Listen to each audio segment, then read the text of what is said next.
રોજ નવી ભેટ સોગાદ રૂપે વિવિધ પ્રકલ્પો લોકાર્પિત થવા જઈ રહ્યા છે, જે સંદર્ભે આ દીપ પ્રાગટ્ય આપનો ખૂબ ખૂબ ધન્યવાદ.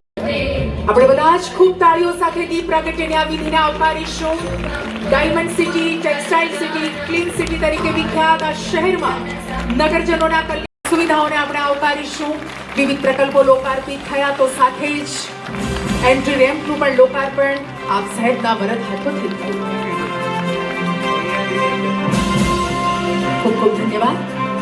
અને માનનીય કાનાણી સાહેબ, ધારાસભ્ય શ્રી પ્રવીણભાઈ ગોગારી સાહેબ, સ્થાયી સમિતિના ચેરમેન શ્રી રાજનભાઈ, તેમજ મારા સાથી મિત્ર સુધાકરભાઈ ચૌધરી, શાસક પક્ષના નેતા શ્રી ગોબરું ગણાતું આ શહેર આજે સ્વચ્છ શહેર તરીકે આખા દેશમાં પહેલા નંબર પર છે.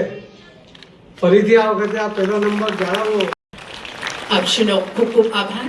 અને હવે તકતીનું અનાવરણ ડિજિટલી કરવા માટે માનનીય શ્રી સી આર પાટીલ સાહેબ, આદરણીય કેન્દ્રીય મંત્રી શ્રી આપ સાહેબની વિનંતી. અને તમામ મિત્રો, મ્યુનિસિપલ કમિશનર શ્રી તેમજ ઉપસ્થિત સૌ મહાનુભાવોનો હું અહીંયા રૂડા પ્રસંગે આવકારું છું. કેન્દ્રીય મંત્રી શ્રી જળશક્તિ મંત્રાલય આપ સાહેબને વિનંતી કરીશું આપ શ્રીના ઉદ્બોધન.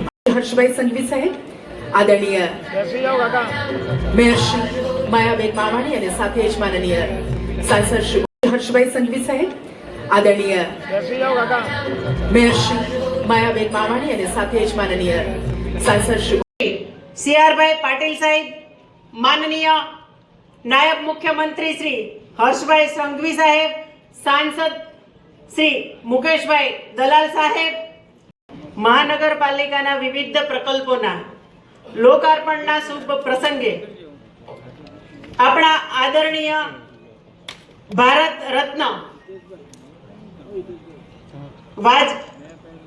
વાજપેયી નામના આવીને મને હમણાં કુમારભાઈએ પણ કહ્યું કે કોઈ લાંબુ કેટલા બધા વાસણો કટ કરી નાખ્યા કે તમારી ધીરજની કસોટી નથી કરવી. એટલે બધા વતી માફી માંગીને મારી વાતને અહીં વિરામ આપું છું. ખૂબ ખૂબ ધન્યવાદ. જાપાનમાં બુલેટ ટ્રેનનો પ્રવાસ કર્યો જ હશે. હું પણ જ્યારે જાપાન ગયો ત્યારે મારા મનમાં બી હતું કે આ ગ્લાસ પાણીનો ભર્યો હોય અને ઢોળાય નહીં. આ તો કેવી રીતે બને? ટ્રેનની અંદર આપણે તો અહીંયા આંચકા ખાતા ખાતા પ્રવાસ કરેલો હોય. પણ ખરેખર મેં ઇરાદાપૂર્વક ત્યાં ભરેલો ગ્લાસ મૂકી રાખ્યો અને જરાય પાણી હલ્યું પણ નહીં. છલકાવાની વાત તો બહુ દૂરની છે. એવી બુલેટ ટ્રેન આપણને મળે છે.